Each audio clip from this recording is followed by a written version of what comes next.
Hey guys, and welcome back to Battlefront Updates and another episode of Star Wars Battlefront Top 5 Plays, the series where I feature the best, funniest and weirdest clips in the community. We are now in June, which means a brand new giveaway with a chance to win a HD60 capture card. Last month's winner was Charlie, congratulations to him, and if you guys are interested you can find a link to the giveaway in the description below. It's very simple to enter, and if you're lucky you will bag yourself a free capture card. If you're interested in submitting a clip yourself, you can also find a link to that in the description below, but now let's get into the clips.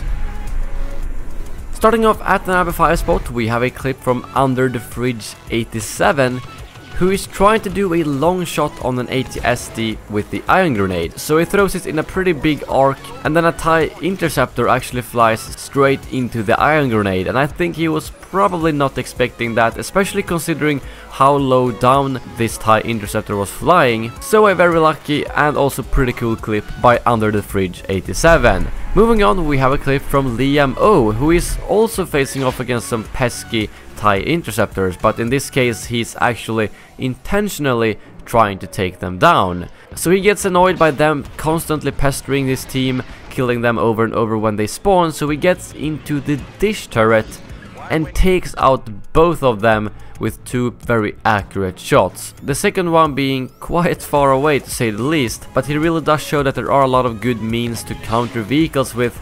You just gotta be willing to man those turrets or equip those ion nades. Moving on to the number 3 spot, we have a clip from PSU42 Fan, who is playing some Walker Assault on Tatooine on the Imperial side, and he's doing his best to play the objective and push the rebels back so that he can actually capture the uplink.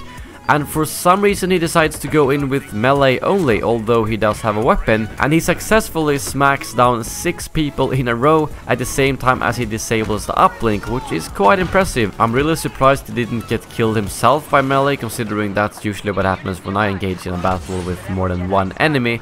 However, he was probably pretty lucky here, combined with some good moves that gave him this nice melee streak and good objective play. Moving on, we have a clip from Jinx27, who gets a triple kill with the ion grenade, and that is something that is very rare. I don't think I've seen any multi-kills like that with the ion grenade before, because it only deals around 30 damage or so. So I think what happens in this clip is that he throws it at the speeder bike, which then explodes, killing all the 3 people standing there. Or maybe the speeder bike triggers a stronger explosion from the ion grenade, because I'm pretty sure that all 3 of those were not down at like 30% health. So he was probably pretty surprised when he cleared out that entire corridor with an ion nade. But this is yet another clip that shows that the ion grenade can actually be better than the thermal detonator to have equipped at some points, especially if you're playing a vehicle heavy mode like Walker Assault.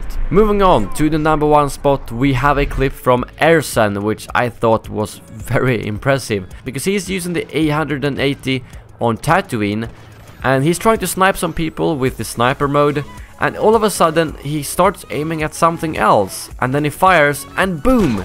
He gets 5 players.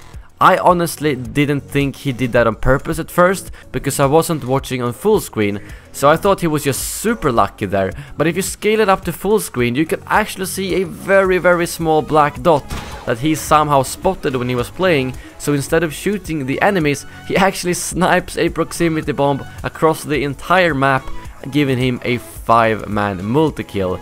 And that does, yet again, show you that you should not put down proximity bombs around your teammates, because this is the kind of stuff that can happen if you do that.